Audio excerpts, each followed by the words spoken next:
What's up, comic and pop culture fans? This is James of Midhunter Comics, and today I'm going to give you just the tip. There are ways to make this hobby fund itself. Here's a couple things I've learned, maybe they help. Shout out to Newcomb Comics, a freshly brand new owned comic book shop in New Jersey. So if you guys ever come out to see me, head on and give them a check out too. They're about 15 minutes away from my shop. So congratulations again. New comic book shops is always great. We are investing in the future generation. All right, so I'm going to give you 5 and maybe 1 or 2 bonuses. I'm going to start us off with auctions. You're going to want to stagger those bitches. For years, I used to have auctions that ended a minute apart. I thought it was a great idea because you're showing people you got a lot of similar product, and your thinking is that they're going to go nuts and put a bid on each one, and as they start to end the auction, you'll get a better turnout. Well, it's not really the case. I have much better success when I do auctions spaced out an hour out, or sometimes even like more than an hour. But I like that hour block.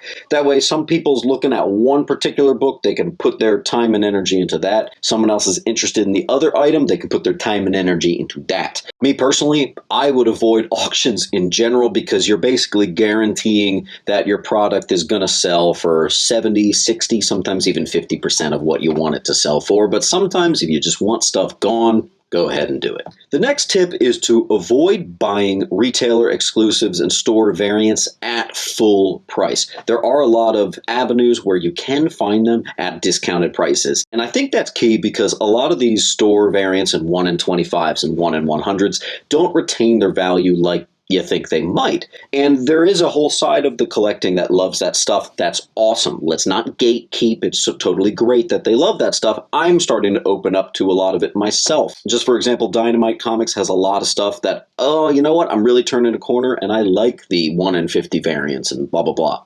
Wait for those discounts on that stuff because I know a lot of guys that have sunk their money into these variants or on whatnot or here and there, and they just kind of bury themselves in a lot of books that are really hard to sell after the fact.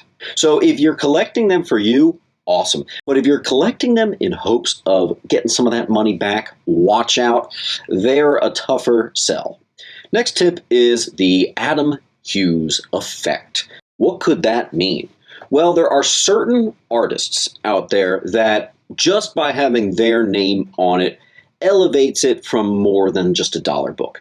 So what I recommend doing is if you're dollar bin hunting, watch out for Alex Ross, Scotty Young, Adam Hughes. There's a couple guys that these covers that they do, even if it's non-key filler, if it's like near mint moderns and it's those artists, just to name a few, grab them. Maybe you have yourself a $3 bin box full of great artists and just sought after covers that don't really have any key significance. Scotty Young's a particularly good example because most Scotty Young comics are like a $5 book. In a world where the average bulk comic book is worth 10 cents, $5, pretty good. So keep an eye out for those on your next dollar bin haul. People often overlook that stuff. The next tip is don't chase those CGC witness signings. From a monetary perspective, let me tell you something. I love getting books signed, remarked. It's so enjoyable for me. But that, to me, is something that's kind of proven to be a little bit of just a personal collection thing. Because, I mean, like, let's face it.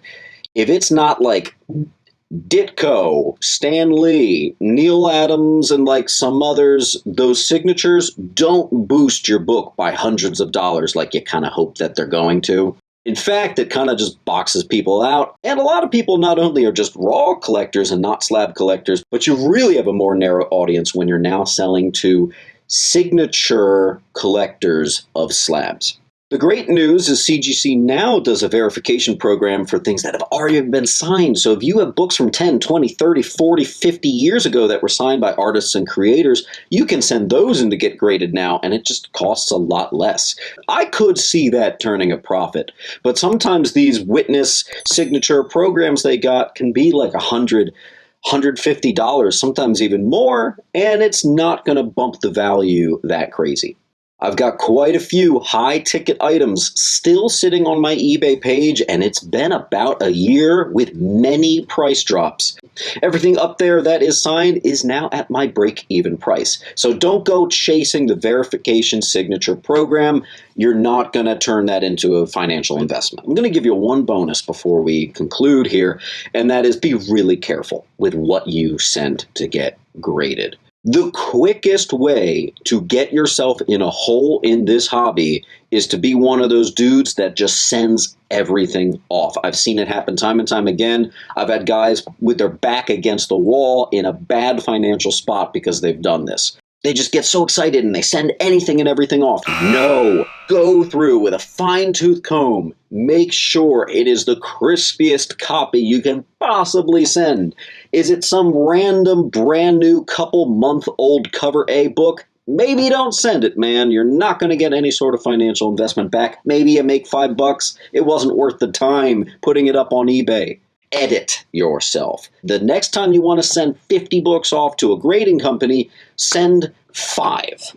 Pick the best 5 of that 50. You can send those off. Otherwise, you're going to have a huge bill and you might be stuck with some stuff at could be disappointing grades. It's a risk I have found is not worth it unless you're extremely careful. Let's give you the number one tip here, and that is to avoid really big, expensive books that are hard movers. When I say big book, a low-grade copy of Hulk 1, 7.5 of Hulk 181, a 9.4 of a Submariner number 1. But sometimes you run into a really unique problem where you swung for another really big book, but the people interested in that book is way smaller. I'm going to give you the best example I got. Hanging up at the antique shop right as we speak and on the eBay page.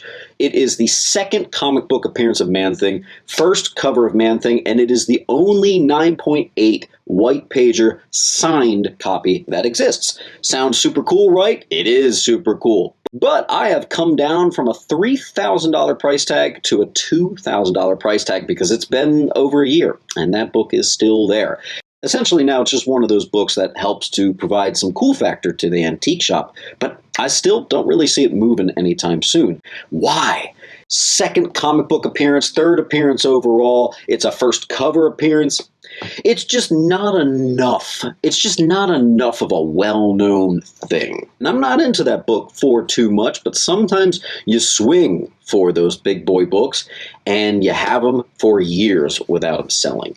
So it's a better bet that if you want to swing for big books from a financial sense, meaning not for your personal collection, start grabbing things that make a little more sense in the resellers market. A 9.8 with white pages of the first appearance of Venom.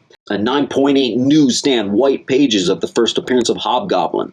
These are things that are gonna move. The first appearance of Jonah Hex's butthole in a 9.8 white pager might sit for quite a while. Just a couple tips, guys. I hope it helped. I'm sure I have more, but these are some that I think aren't really mentioned enough, and maybe it helps to get it out there. So regardless, again, come out, check out my shop, but also check out Newcomb Comics, now a New Jersey comic book shop brand open. So give them a round of applause and some celebration, and I will see you soon. I will be back from paternity leave and doing my regularly scheduled claim sales within hopefully a week. I kind of can't wait. I'm itching to get back to it. So I love you guys. Keep on hunting. See you at the next video. Make sure to come on down to Sentiment Depot's Antiques and Collectibles, located at 238 West Delaware Ave in Pennington, New Jersey.